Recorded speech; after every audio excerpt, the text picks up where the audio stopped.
Olá, amigos. Todo mundo já passou por problemas de ansiedade e vocês veem com muita frequência esse termo ansiedade sendo empregado. Hoje estamos passando por um momento aí de pandemia e muita gente me pede para falar sobre ansiedade relacionado ao transtorno que estamos vivendo hoje aí. Então, o vídeo de hoje é para você que quer entender um pouco mais de ansiedade nos tempos atuais de pandemia. Vamos lá. É um prazer imenso estar aqui com vocês.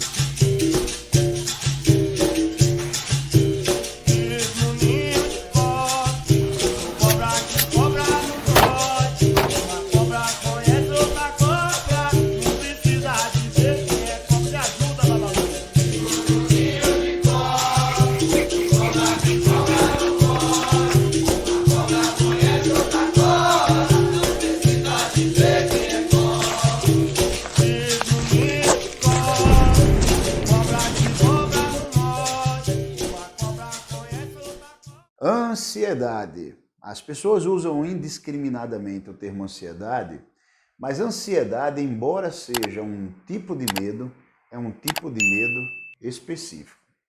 Na verdade, nós analistas do comportamento nos preocupamos muito em estudar o comportamento na sua relação do que o determina tanto nas causas do antes, que sinaliza o aparecimento do comportamento, como na sua relação das consequências, que mantém aqueles padrões de comportamento.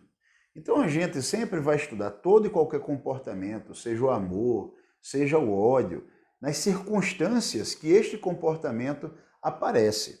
Então para a gente não é suficiente se dizer assim, o Joaquim é um garoto muito danado, um garoto inquieto.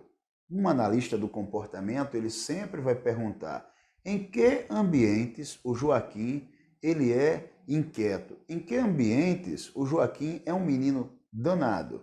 E quando ele é inquieto e danado neste ambiente, o que é que o Joaquim consegue? O que é que acontece logo depois que ele apresenta este comportamento? Então veja, nós descartamos por completo aquela possibilidade, aquela ideia de dizermos simplesmente assim, fulano é inquieto e pronto, fulano é agressivo e pronto. Coisas que vocês veem com muita frequência em psicologias mentalistas, como se a pessoa fosse descontrolada ou a pessoa apresentasse um surto psicótico de repente. Para um analista do comportamento, as coisas não funcionam dessa maneira. A gente sempre vai analisar em que ambiente aquele padrão de comportamento aconteceu e quais foram as coisas que logo em seguida acabaram sendo disponibilizadas para a pessoa que apresentou aquele padrão de comportamento ou as coisas que de uma maneira ou de outra apareceram logo em seguida a pessoa apresentar aquele padrão de comportamento. É por isso que quando estudamos a birra, os pais podem dizer, esse menino ficou muito danado, mas ele ficando danado, ele conseguiu o que queria? Se ele conseguiu o que queria, a gente entende que aquele comportamento provavelmente irá aparecer em outros momentos com mais frequência. Como hoje o foco nosso é o comportamento ansiogênico, a gente precisa entender, na verdade, como é que o organismo reage diante de certas circunstâncias. E isso já é muito estudado e muito experimentado por nós. Temos outros vídeos aí no canal, vou colocar o linkzinho aqui para você clicar e acessar, em que a gente fala detidamente sobre ansiedade. Agora eu vou dar apenas uma explicação rápida. O que é que a ansiedade diferencia da resposta de medo, embora ele também seja um tipo de medo diferente. Quando eu digo que a ansiedade é um tipo de medo diferente, eu estou explicando que, na verdade, é uma resposta específica que o organismo apresenta diante de circunstâncias também específicas. Para que fique bem claro para a gente, o medo ele sempre vai aparecer diante de estímulos que o organismo faz a leitura que estes são ameaçadores, ou seja, diante de um estímulo aversivo, diante de um estímulo que em outras experiências o organismo sentiu dor, ou diante de estímulos que o organismo tem o registro filogenético que pode ser uma ameaça à vida deste organismo, a resposta que o organismo apresenta imediatamente é a resposta que nós chamamos de medo. Veja bem, A ansiedade tem uma diferença deste padrão de resposta. Na ansiedade, o sujeito não se coloca diante de um estímulo que indica a ameaça, que é aversivo diretamente. Na ansiedade, o indivíduo está diante de um estímulo que sinaliza que no futuro alguma coisa extremamente aversiva pode ocorrer. Veja o que eu estou dizendo. No medo, é o estímulo aversivo diretamente que aparece e coloca o sujeito numa situação de crise. É uma resposta que o organismo apresenta diante de uma situação ameaçadora, em que nós chamamos essa resposta de medo. Ou seja, o medo é a preparação do organismo para lutar ou fugir. Só que na ansiedade nós estamos apresentando uma diferença. Nos experimentos, nós colocamos algum sinal que depois deste sinal é que esse estímulo aversivo irá aparecer. Ou seja, digamos que o estímulo aversivo é um choque. Antes do choque, nós ligamos uma sirene ou acendemos uma luz e somente quando esta luz apaga, depois de alguns minutos ou algumas horas, é que o organismo vai receber o choque. Veja, em outro momento, quando essa luz acende, é que nós já ficamos então suspensos, esperando que no momento que ela apague, nós iremos receber alguma coisa aversiva. É um tipo de medo? É, mas é um medo diferente. A gente não está diretamente recebendo o choque, o estímulo aversivo. A gente está na expectativa que depois daquele sinal algo aconteça. Para a gente entender muito claramente, você que teve uma educação mais dura e que já levou alguma pisa do seu pai ou da sua mãe, porque não estudou muito bem. Para pensar na seguinte situação. O seu pai, ele disse que iria na escola ver como estão as suas notas. E você sabe que as suas notas estão ruins. E o seu pai diz, em algum momento nesta semana, eu vou lá verificar como estão as suas notas. Então veja, isto é uma espécie de medo, mas um medo específico.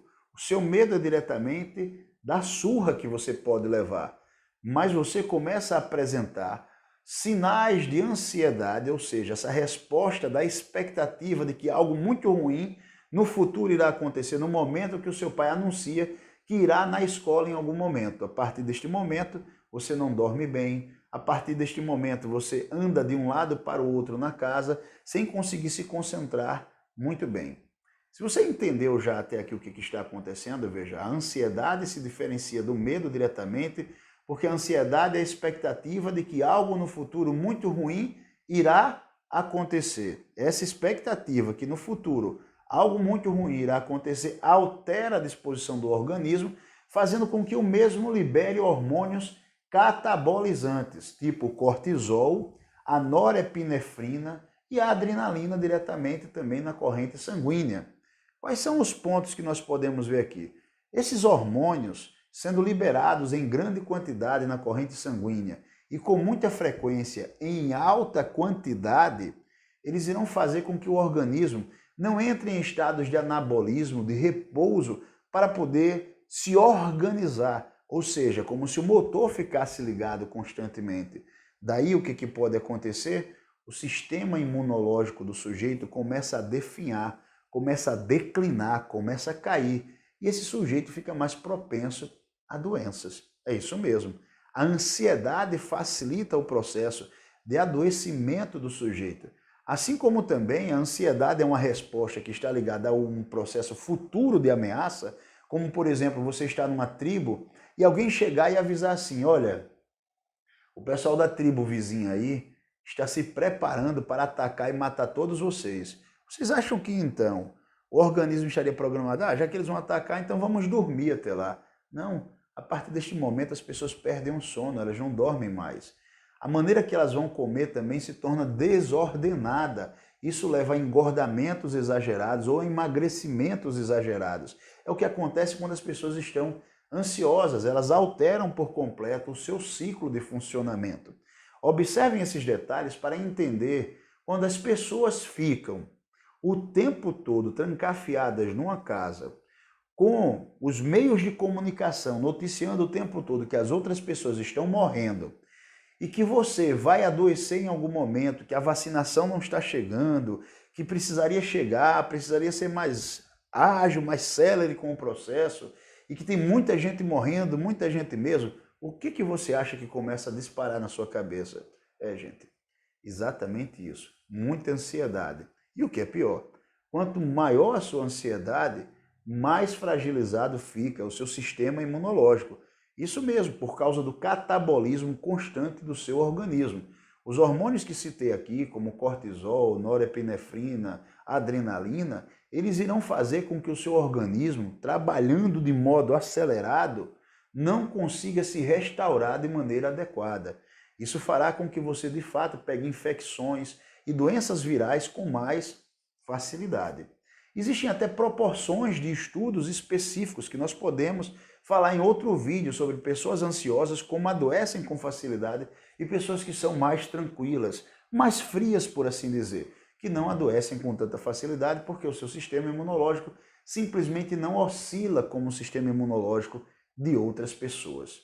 Estes dados são muito importantes porque as pessoas não atentam que os meios de comunicação como rádios e TV, eles lucram muito mais quando as pessoas estão enfurnadas em casa, recebendo informações que disparam o medo, a ansiedade constantemente. Essas pessoas passam a se alimentar quase que exclusivamente da TV, e a TV com isso pode fazer suas propagandas e vender muito mais, se estabelecendo novamente no mercado. Isso também faz com que as pessoas, evidentemente, se alimentem de notícias viciadas, falando constantemente apenas de mortes e transtornos. Isso leva, evidentemente, a uma fragilidade maior destas pessoas. Então, qual é a recomendação? Recomendação mais adequada? Diminui um pouco a sobrecarga de notícias ruins que você consome. Isso vai lhe ajudar bastante a enfrentar essa situação difícil que estamos vivenciando hoje, superando e nos alimentando de coisas que, de fato, coloquem a gente numa posição de força. É isso que o professor Tamuia aí recomenda para vocês. Vamos em frente.